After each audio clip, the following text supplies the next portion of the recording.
재취업이 쉽지 않은 이유는요, 우리나라 인구 비율 때문에 그렇습니다. 지금 우리나라 50, 60의 인구 비율은 다 합치면 한 1,500~600만 됩니다. 우리나라 인구의 3분의 1입니다. 재취업을 하시려고 해도 경쟁률이 일단 워낙 치열하죠. 그리고 그 치열한 경쟁률 속에서 재취업을 해서 다시 발휘할 그런 기회는 점점 적어지는 거죠. 왜냐하면 세상이 바뀌면서 굉장히 많은 것들이 전환되고 있고요. 또 중요한 건 계속 새로운 지식이 나오기 때문에 내 지식이 이제는 옛날 지식이 돼버리는 거죠. 사람은 많고요. 내가 배운 지식은 옛날 지식이고요. 그러다 보니까 내가 도무지 어딘가 들어가서 활동을 할 수 있는 기회가 굉장히 적어지는 거죠. 내 탓만은 아니에요. 내가 부족하고 내가 못나서 내가 잘 못하기 때문에 나에게 기회가 안 오는 게 아니고요. 일단 나와 비슷한 처지가 10명 중에 3명, 우리나라 인구 10명 중에 3명입니다. 33%에 가깝고요. 그리고 세상이 바뀌면서 너무도 다양한 새로운 지식과 새로운 기능들이 나와서 내가 다시 옛날 거 가지고 그대로 나를 다시 재활용하기에는 환경이 너무 많이 바뀌어 있다는 거죠. 저에게 많은 분들이 물으세요. 저도 이제 직장 생활을 24년 했는데요. 대기업에서 임원도 하고 했는데 어떻게 관두고 그 이후에 또 한 10여 년 이렇게 활발한 활동을 하는가. 첫 번째는 돈에 대한 정확한 인식인 것 같아요. 돈은 있어도 그만 없어도 그만, 돈은 두 번째로 중요하다. 저는 그렇게 생각 안 해요. 돈은 반드시 있어야 되는 겁니다. 돈에 대한 아주 냉정한 그런 철학을 갖고 있어요. 돈은 반드시 벌어야 된다. 두 번째, 할 일, 갈 곳, 만날 사람이 꼭 있어야 된다. 저는 이 두 번째도 굉장히 중요하다고 생각을 합니다. 사람이 할 일이 없어지면 갈 데가 없어지고요. 갈 데가 없어지면 사람을 만날 기회도 없습니다. 세 번째, 할 일, 갈 곳, 만날 사람이 없고요. 돈이 없어지면 건강을 잃고요. 사회적 감각을 잃어요.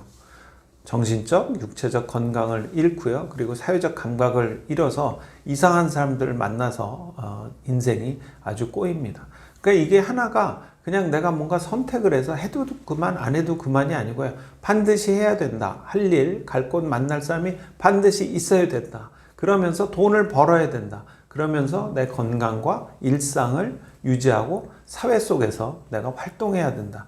이런 아주 확실한 숙제를 갖고 있으면 다른 데를 볼 틈이 없던데요.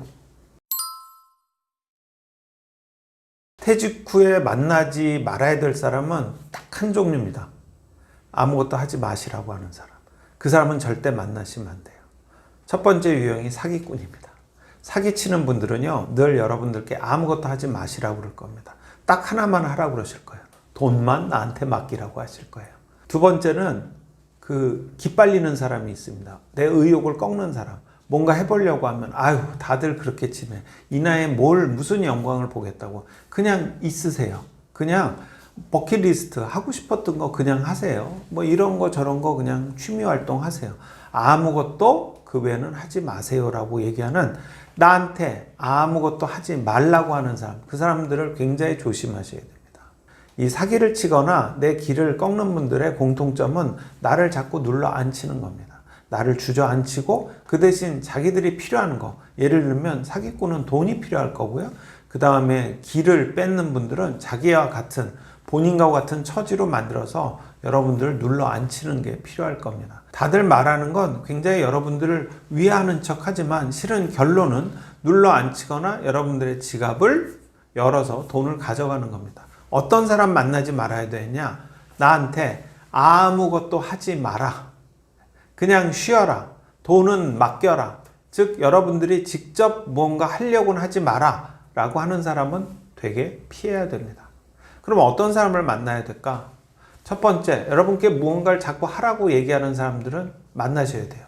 그 사람들은 여러분들이 직접 활동하고 무언가 하시라고 권합니다. 여러분들의 길을 살려주고요. 여러분들의 응원을 해드리고요. 그리고 여러분들께 좋은 기회를 자꾸 만들어주려는 사람. 근데 그 사람들의 공통점은요. 직접 여러분들 보고 더 뛰어서 여러분들이 직접 하시라고 하는 겁니다.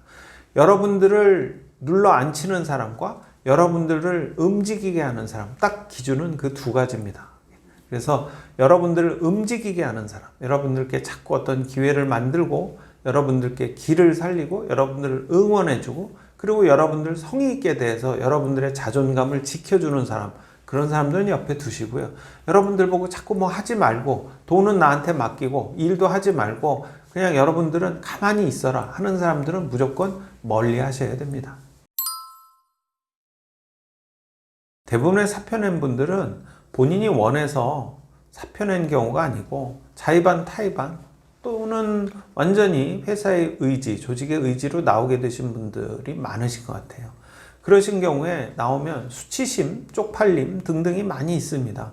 그리고 사람들에게 내 변화를 설명해야 되는데 그 변화가 올라간 변화가 아니고요. 내려간 변화거든요. 그 변화도 설명하고 합리화하고 그걸 가지고 뭔가 이렇게 폼을 잡고 이 설명하기도 점점 어려워지죠. 그러니까 나의 초라함을 설명해야 되고요. 쪽팔리고 그리고 수치스럽고 그리고 사실 현실적으로 만나면 돈을 쓰게 되잖아요. 차라도 한 잔 차값도 내야 되고 밥값도 내야 되고 그런데 규모는 줄었고 그러다 보니까 당연히 사람들을 피하게 되죠. 사람들을 피하게 된다고 해서 뭐 연락을 전혀 안 하는 건 아니에요. 연락을 하긴 하는데 굉장히 소극적이 되죠. 기회 있으면 한번 보자. 다음에 한번 보자. 당분간 좀 쉬겠다. 나 뭐 해외에 가 있다. 등등 얘기를 하시면서 소극적으로 사람들을 피하시게 되는 거죠. 그래서 그분들과 연락이 잘 안 되거나 혹은 실제로 교류가 잘 안 된다는 얘기입니다. 제가 생각하는 참 안타까운 일인데 최악의 케이스는 건강을 잃는 분들이에요. 퇴직 후에 몸이 편찮아지신 분들. 그분들이 제일 안타깝죠. 그러니까 정신적으로도 힘드시고요. 불행한 변화를 받아들이기, 수용하기 굉장히 어려우시고요. 또 그러다 보니까 가족이나 주변과의 관계도 좀 망가지시고요. 그리고 지갑에 돈이 없으니까 마음도 가난해지고 실제로 그러면서 여러 가지 이렇게 위축되고 수축되신 분들. 그러면서 결국 그 모든 게 화병으로 몸으로 돌아와서 몸이 편찮아지신 분들이 제일 안타까운 것 같아요.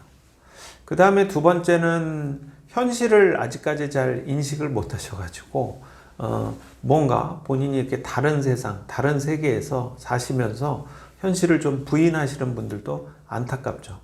분명히 내가 회사를 나왔고 이제 아직 남은 기간이 길기 때문에 돈을 벌어야 되고 할 일, 갈 곳, 만날 사람이 있어야 되는데 이 정도면 되지 않았나? 난 어떻게든 여기에 맞춰서 그냥 나는 멋지게 살아야지. 난 여전히 예전의 나야 라고 생각하시고 현실을 부정하시는 분들. 그래서 결국은 곁에서 사람들이 떠나는 혼자 남으시고 고립되시는 분들. 이분들이 제일 안타깝죠.